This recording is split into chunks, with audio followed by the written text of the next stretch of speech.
Contré pour Marcini. Ça n'est pas terminé avec une rondelle qui revient en direction de Mayer. Et ça finit au fond. Mayer qui pensait pouvoir geler ce puck. Eric Torel apparemment a pu devancer le portier. Grison va revoir tout cela avec la remise. Et Mayer qui offre cette rondelle à Torel qui n'en demandait pas tant.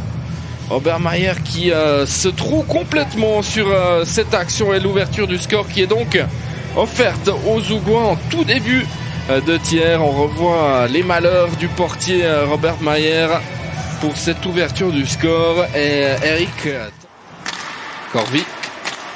Corvi qui fait seul, il a pu écarter, c'était bien fait, ça finit au fond.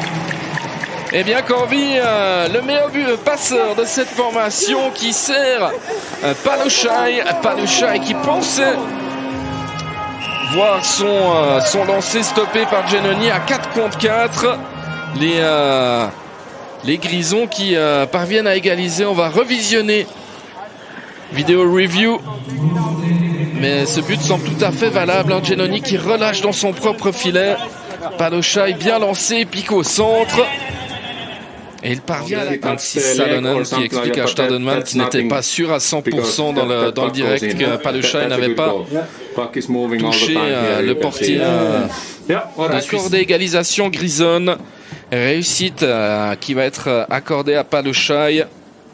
Et l'assistance pour Corvi c'est confirmé par les arbitres. Il a pris une option compliquée, le défenseur Zougois. Il offre cette possibilité aux Grisons. Et le but est dans un premier temps accordé. Est-ce qu'on va visionner la vidéo? Les Grisons, en tout cas, qui peuvent célébrer ce numéro 2 pour la première fois de la soirée, prennent l'avantage. C'est Wieser qui a pu récupérer, gratter cette rondelle, insister. Il a ensuite télescopé Giannoni. Est-ce que la rondelle était déjà rentrée? On revoit la Talo qui se fait subtiliser la rondelle par Marc Wieser. Wieser qui frappe. Difficile de voir cette rondelle qui a ensuite rebondi et qui passe au-dessus de Giannoni. Ouais, mais certainement que Wieser a été poussé. Albrecht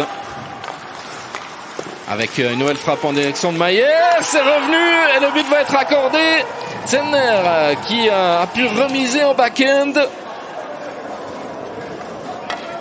Et on va de nouveau visionner cette réussite 2-2. Eh bien, ça n'a pas tardé après le 2-1 de Wieser. On revoit cette frappe relâchée par Mayer et Zenner. Tout heureux de pouvoir glisser cette rondelle au fond. On va de nouveau visionner pour voir s'il n'y a pas eu une interférence. Il semble y avoir contact entre Zenner et le portier Robert Mayer. Avec Turunen qui contourne, la rondelle est encore jouable.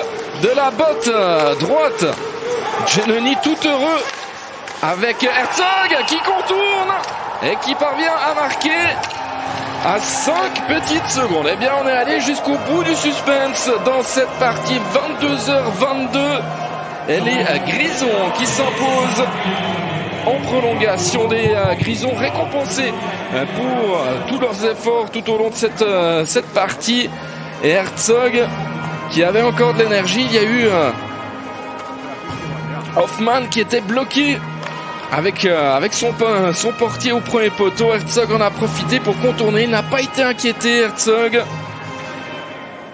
Là c'est le début de l'action. La rondelle est encore jouable. Il s'en est fallu d'un rien à la Talo